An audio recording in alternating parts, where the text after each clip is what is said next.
musicians in bars getting beer. Actually, we're getting a cappuccino. It's Markus Reuter from the Stickman, but from other things as well. What are you guys up to lately? We're on a long tour of the US and Canada, and this is our 5th show in Canada.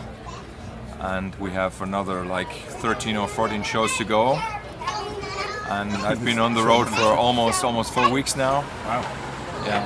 And tonight is at the Mod Club, tomorrow in Kitchener. Yes.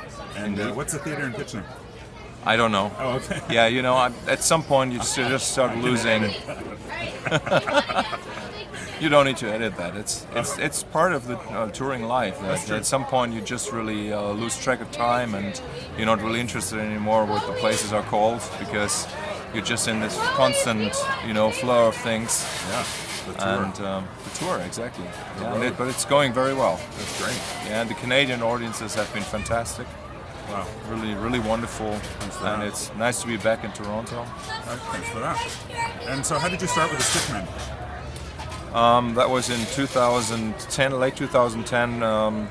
Pat called me and said that the former guy in the band had left and he wanted me in the band, and that he had recommended me to Tony, and I found out that the California Guitar Trio, which are also friends of mine, had recommended me, and so, well, I slept on it for one night and I said yes. Ah, great. Yeah. Not a tough answer. No, and it started out really great. We got together and we wrote the biggest hits that we're still playing like on the first day. Right. So, wow. Well, the chemistry seems awesome. It's a great mix. Thank you. Thank you. And now I'd like to ask your history in music. What's it like back in Berlin?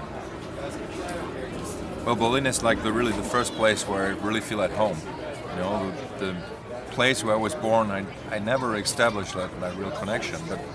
But I still feel like I have this strong Central European identity in terms of what kind of music I like, and like the contemporary classical music that I got into when I was very young, like 10 years old, and also like the Neue Deutsche Welle, which was like the new wave in Germany in the early 80s, which was a very particular kind of music, and kind of also had quite a bit of a relationship with what was happening with King Crimson at that time, like this band that I'm so involved with.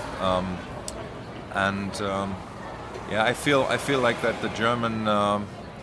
For me, it's really hard to say what is German or what is European or what is American. I really believe more in the individual taste of people than in like a nation kind of thing. Sure, but somehow this kind of earnestness I have about me, and is kind of like really. I really like that in music, because music is not just fun.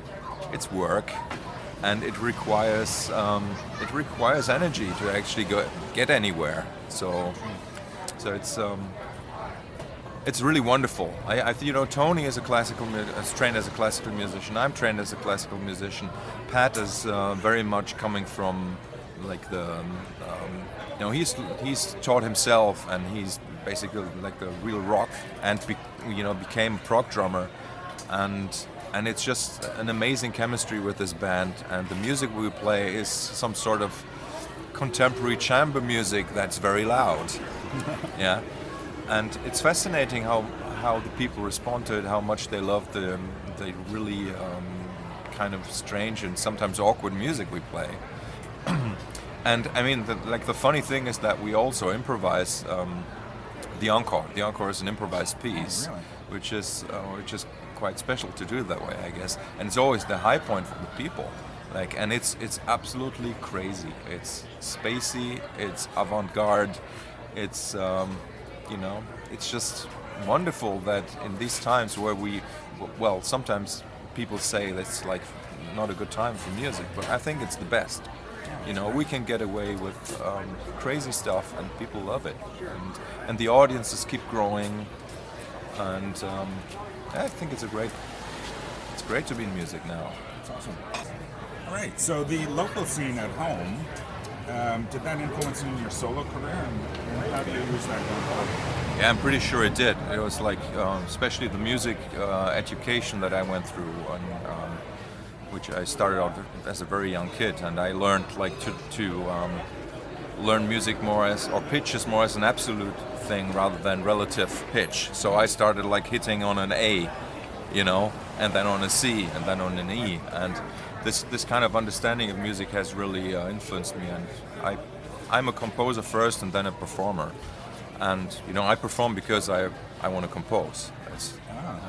And that's, you know, I started writing my first pieces before I could even play any musical instrument. So, and yeah, I'm still living for the writing of, you know, music. And how do you prefer to, you know, make it come to life? How do you start?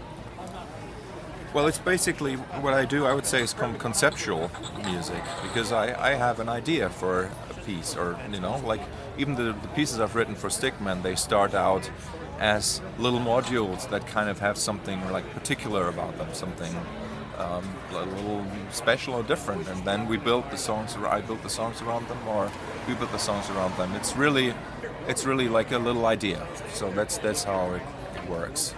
And that idea can either be something conceptual in the sense of like almost architectural, but mostly it's for me, for my own music, the music that I release under my own name, it's an emotion. It's an emotion that I not that I want to express the emotion, but I have some sort of vision about an emotion, and then I'm going on a quest to find the music that expresses that emotion. And that's how I composed my orchestral piece Torontorox 513, for example. I had this vision for this feel, and then it took me like 15 years to find the tools that generated that piece. So where are you going from here? After Stickman, or after the Stickman tour at least? Yeah, after the Stickman tour I go back home to Berlin, and I really enjoyed spring and summer in Berlin, so it's going to be wonderful to be there for like 2 months. And I have a new commission for an ensemble from Oldenburg in Germany. And so I'm going to write a piece for them. That's like the main thing I want to do in the summer. But I'm also producing an album for a German novelist, author called Frank Schätzing. And he's kind of very, very famous in Germany. And I've been working with him on his album of songs for the last year, and we're going to mix it this summer. So that's two big projects already. But I teach. You know, I have a group of people called the Touch Guitar Circle, people who play the instrument that I play, and so that's always like an ongoing adventure to be working with those guys as well.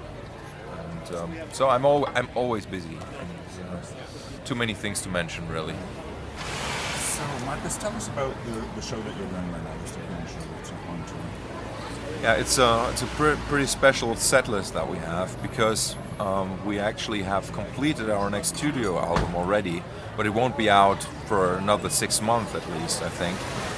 But we're playing like 3-4 pieces from the new album, and we also had the pleasure to perform with David Cross last year in Japan, and we just released a live album that was recorded with him in Tokyo last year, and it's just been released in for the US, because we had like the Japanese people had like an exclusive deal on that album for a year, and it was just released. So we put it out for this tour, and so we're playing pieces from all our major releases, including tracks from Deep, from Absalom. There's a couple tracks where I sing, which is absolutely new for me on this tour. The first time I sing ever publicly. Really? Yeah. And also we close the set with an improvisation called Open, because it's open, you know. And that's usually like the high point really of the show, and people love it. And our merch guy, friend Leonardo, says that after the show people come saying, what's this track? What's this track? I want to buy that CD. And so it's a really varied set, and we do play a couple of King Crimson pieces, one from the 80s and one from the 2000s, like one of the latest compositions called Level 5, which is currently being performed by 7 people in King Crimson, but we play it as a trio, which is interesting.